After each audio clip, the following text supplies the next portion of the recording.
Love is all around us. I will always love you. Love can build a bridge between your heart and mine.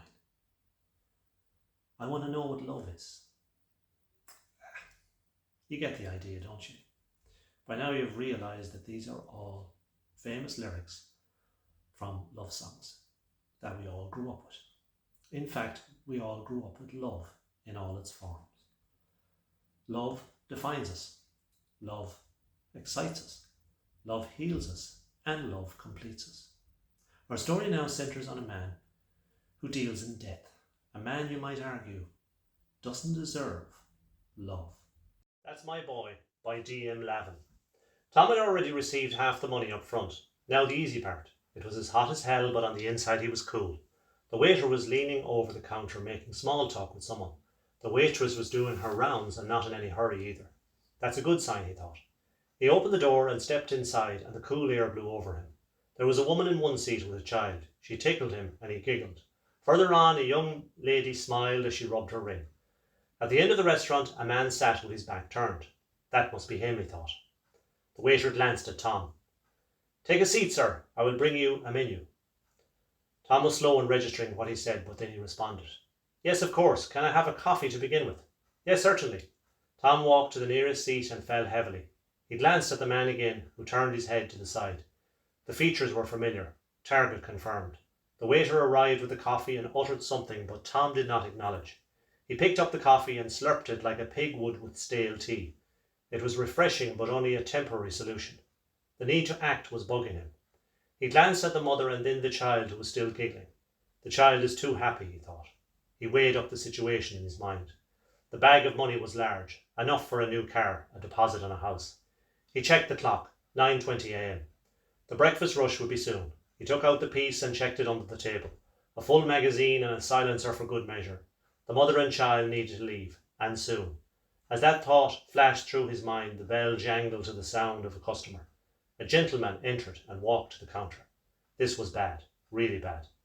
The man carried himself in a manner which screamed authority.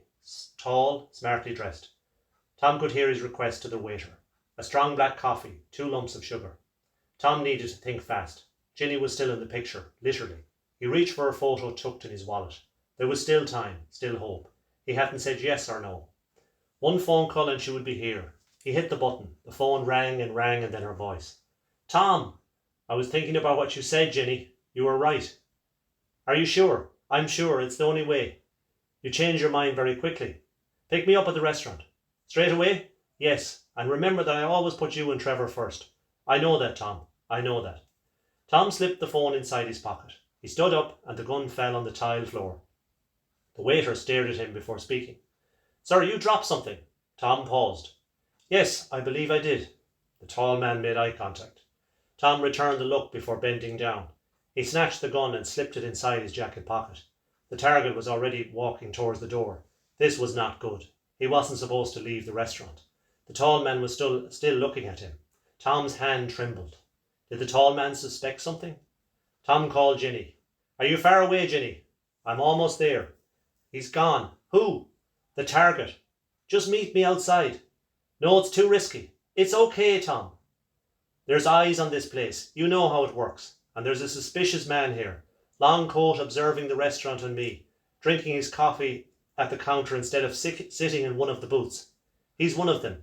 Sent to make sure the job is done. You don't know that, Tom. I know he's one of them. I'm outside. Go now quickly and we'll be out of here before anyone realises. I can't. Tom, you know I love you, don't you? I know that. I've always known. Do you love me? Of course I love you, Jenny. Well then, you get out of there and get to my car. Okay. The man at the counter was talking to someone on the phone.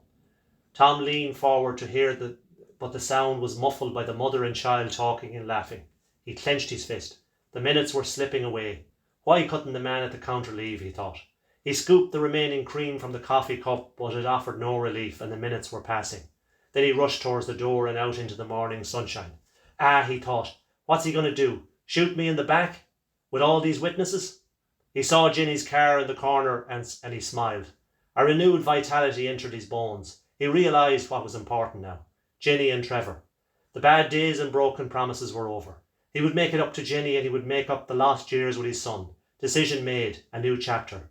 He was lost to that thought, oblivious to the current situation. Tom Redmond, a voice called, and 2 men in sharp suits approached him. Tom froze. You didn't keep up your side of the bargain, Tom, so you know how it works. Let me explain. Too late. You had the opportunity and you let him walk away. Now you need to come with us. Quietly. The man was calm, but he smelled of evil, and his partner was a mirror image. Just then the door of the restaurant opened and the tall man walked outside. A woman and 2 young boys ran towards him. Dad! They shouted, and he clutched both of them tightly in his arms. The woman hugged and kissed him. Happy birthday, babe, the woman said. I'm the luckiest man alive, he said. They walked away, and their voices retreated to whispers, and Tom felt a great rage come over him. He looked around the car park and then towards his wife's car, which was only yards away. I'll ask you one more time, Tom, said the man, and he stuck a gun in Tom's chest. Tom was tired of doing the dirty work, tired of arrogant boys in fancy suits threatening him. He pushed the man's arm aside and the gun went off, and he followed through with a barrage of punches, which connected, and the 2 men fell hard, followed by a kick to the head of one and then the other. He grabbed the gun and ran towards Jenny's car. Drive, Jenny! What happened? Don't ask. Have you everything prepared? Yes. Change of car and a 1-way ticket. We're free, Tom. We're free, Jenny. He turned towards his son in the back seat and patted his head. That's my boy. I hope you enjoyed that story. Please subscribe to my channel. Like and share. Have an absolutely amazing day. Oh, and by the way, spread the love, everyone. See you next time.